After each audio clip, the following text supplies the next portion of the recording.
පච්චකොටියාරු සහ පෙරියාරු යන ගංගා නන්දිකඩාල් කලපුවට එක්වන මෙම විවෘත භූමිය ගංගා යුගලයේ ජල පෝෂිත ප්‍රදේශයයි.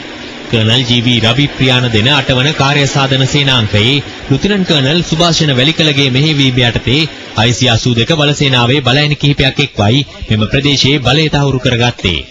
පළමු ගැමුණු හේවා බලයනිය කලපුවේ බටහිර දක්වා භූමියේ බලය තහවුරු කරගත්තා. එම ක්‍රියාන්විතයේදී අවට ලනුකැලෑ සහ පඳුරු සහිත ස්ථානවල සිට ත්‍රස්තවාදීන්ගෙන් ප්‍රහාර එල්ල වූ බවයි යුද හමුදාව පවසන්නේ. 682 බලසේනාවට අයත් 18 වන ගජබා සහ 15 වන පාබල හමුදා බලයනි කලපුවට වයිමති සහවතුරු දෙසින් රැඳී සිටින ත්‍රස්තවාදී කණ්ඩායම් වෙත ප්‍රහාර එල්ල කළ බවයි 682 බලසේනාධිපතිවරයා සඳහන් කළේ.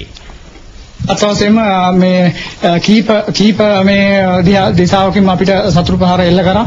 ඔවුන්ගේ විශේෂයෙන්ම ස්නයිපර්ස් ප්‍රහාර විශේෂයෙන්ම මේ එල්ල කරනවා. ඒ මේ එල්ල කරන ලද ස්නයිපර් ප්‍රහාර අපි අභිබව අපේ ස්නයිපර්ස්ලා යොදා ගනිමින් අපේ මේ ඔවුන්ගේ බලය බිඳ දමමින් අපි ඉදිරියට ආවා. සාමාන්‍ය ජනතාව රැඳී සිටින යුද මුක්ත කලාපයේ දකුණු කෙළවර පිහිටා ඇත්තේද මෙම කලපුවේ නැගෙනහිරාන්තයට යාබදවයි. කිලෝමීටර 4ක් පමණ පළලින් යුතු නන්දිකණ්ඩාල් කලපුවේ එගොඩින් නැත්තේ රජය සාමාන්‍ය ජනතාවට රැඳී සිටීමට ඉඩ සලසා ඇති යුද මුක්ත කලාපයයි. මුලතිව් චලේ දකුණු ප්‍රදේශයෙන් ආරම්භ වන මෙම යුද මුක්ත කලාපයේ අවසන් වන්නේ මෙම ප්‍රදේශයෙන්. මෙම ප්‍රදේශයේ රැඳී සිටින ත්‍රස්තවාදීන් ඔවුන්ගේ බරාවි යොදා ගනිමින් තවදුරටත් ආරක්ෂක හමුදාව වෙත ප්‍රහාර එල්ල කරමින් සිටිනවා. දැන් යුද හමුදාව මෙම ප්‍රදේශයෙන් ඉදිරියට ගමන් කරන්නේ එම සාමාන්‍ය වැසියන් මුදා ගනිමින් ඔවුන්ගේ බරාවි බලය මුළුමනින්ම විනාශ කර දැමීමටයි. ජාතික රූපවාහිනියේ අමල් සමන්ත මුලතිව් නන්දිකඩාල් සිට.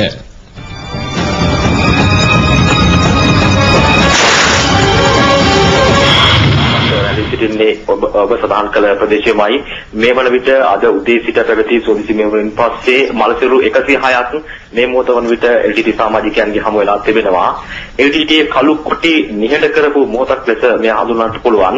මේ මලසිරු අතර තිබෙනවා ස්ට්‍රැටජිතනවා හමුදාව ලෝරන්ස් නැමැති කළු කොටි නායකයාගේ මලසිරුවක් මේ අතර තිබී යුතුය කියා. කෙසේ වුණත් මේ පිළිබඳව තාම නිශ්චිත යමක් කිවන්නේ කිවුණත් අනිවාර්යෙන්ම මේ මලසිරු අතර තිබෙනවා LTT ඊයේ ප්‍රධාන නායකගේ මලසිරුවක්. හෙටවන විට එය අනාවරණය වෙයි කාගේද කියලා. කෙසේ නමුත් යුද හමුදාවේ 57 වන සේනාංකය 58 වන සේනාංකය පාබල සේනාංකවල සොල්දාදුවන් ඉතාම දක්ෂ ලෙස සටන් වැදුනා. ඒ වගේම කමාන්ඩෝ බලකාය විශේෂයෙන්ම විශේෂ බලකාය යුද හමුදා විශේෂ බලකාය එක දිගටම ත්‍රස්තවාදීන්ට එළවමින් ඊයේ රාත්‍රියේ සිටම අද අලුයම දක්වාම මේ ප්‍රහාරයට එක්ව සිටියා. කල්ප කුරජිමෙන්තු ශ්‍රී ලංකා ගුවන් හමුදාව දැඩි සහායක් ලබා දුන්නා.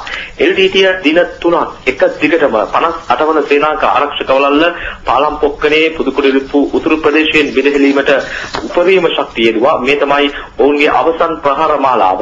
දැන් ඔවුන්ට තවදුරටත් කළු කොටින්ගෙන් වත් මෙය නැක ගැනීමට නොහැකි බව යුද හමුදාව පෙන්වා දී තිබෙනවා. යුද හමුදා ප්‍රහාර හමුවේ අසරණ වී තිබෙනවා කළු කොටින්.